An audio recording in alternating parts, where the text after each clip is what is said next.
If you thought winter was over, get ready for some disappointment. Another winter storm is headed our way. Good evening, I'm Taylor Barr. And I'm Christina Alexander. It started off as freezing mist and then shifted into freezing rain. Pretty soon we'll finally start seeing some snow. Let's turn it over to our weatherman, Kenton Dewicki, for a look at how this storm is going to progress over the next few days. Kenton?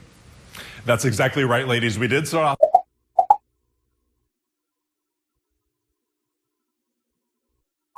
that It crashes on westbound 70, both west of Midway. A winter storm that could bring as much as 10 inches of snow is headed our way, but Columbia Public Works says it's not worried about tackling the storm. Around 7 o'clock this evening, Columbia Public Works brought in a full crew of workers. This is in preparation of handling the snow once it begins to fall. Work actually began Friday night when crew members inspected and filled trucks with salt. Columbia Public Works says it has around 1,600 tons of salt despite recent salt shortages. Based on our average use per storm, that'll get us to another 2 or 3 storms. So while some areas of the country and some areas right here in mid-Missouri are experiencing that shortage, we're fortunate that we're not. Once snow reaches 2 inches, there will be no parking bans issued on priority routes. If vehicles are not removed from these routes, they could be subject to towing at the owner's expense. Here's a look at a few simple steps you can follow to help Columbia Public Works members keep the streets clear and safe. Crews are asking residents to not park on priority routes. They are also asking to have all vehicles moved by 9 p.m. tonight to avoid enforcement and stay off the roads if possible during the snow. For a full list of city updates, visit comosnow.com. Randolph County is expected to get 8 and snow routes so plows can get through.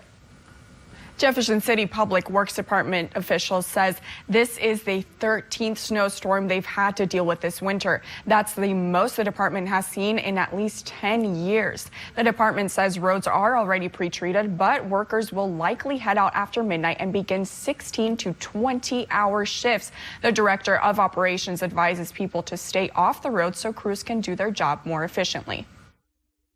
Tomorrow's going to be a good day to not doing a lot of moving around.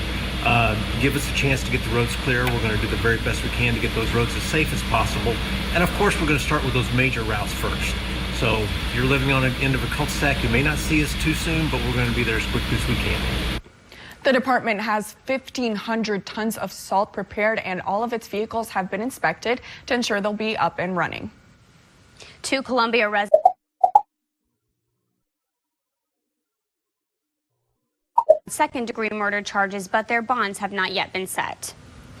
True False Film Fest is going on full force today. Coming up, see how downtown is handling the increased business.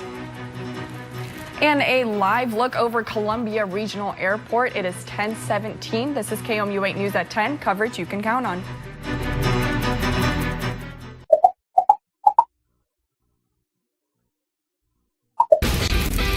Don't miss your chance to weigh in as we ask your take on the week's biggest sports issues.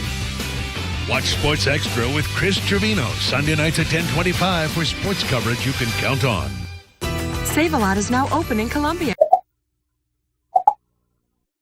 9 cents a pound. Shop and save up to 40% every day at Save-A-Lot in Columbia. True False Film Fest is well underway, and new business owners say the event is at least one of the reasons they've set up shop downtown. Columbia received an estimated $1 million in revenue from the weekend last year. The festival sold more than 43,000 tickets in 2013, and True False organizers expected to sell more this year. But for the owner of Blenders, the festival is beneficial for more than just getting exposure. You get to, use the festival and kind of promote yourself and things like that. But just being a part of it, knowing that you're a part of something really special that happens in the city, it goes a little bit more than beyond just doing business. It makes sense from a business perspective, but also, hey, we get to benefit the community by benefiting and helping put on True False. Despite the weather, True False organizers say the show will go on. True False Film. Some came from as far away as Mexico and France. Frank Haith has won at least 20 games in each of his first 2 seasons at Mizzou. Coming up in sports, we'll show you what it took to make it 3 straight.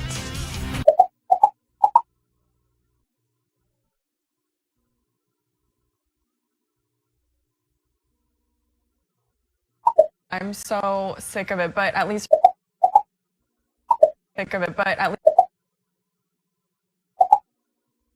warm, and it should be a mostly dry here 5-day work week for us next week. You know, we just got rid of all the snow, and now it's coming back again. I know. I'm so sick of it, but at least there's a silver lining, right? There is a silver lining. We're going to warm up. Good. Thanks, Kenton. Thanks, Kenton. The Missouri Tigers got help from a host of players against Mississippi State. Find out how contagious the hot hand was for Mizzou in sports. This is KOMU 8 News at 10, coverage you can count on. But first, here are your lottery numbers. Purchase. Keeping prices low means a lot to you and your business.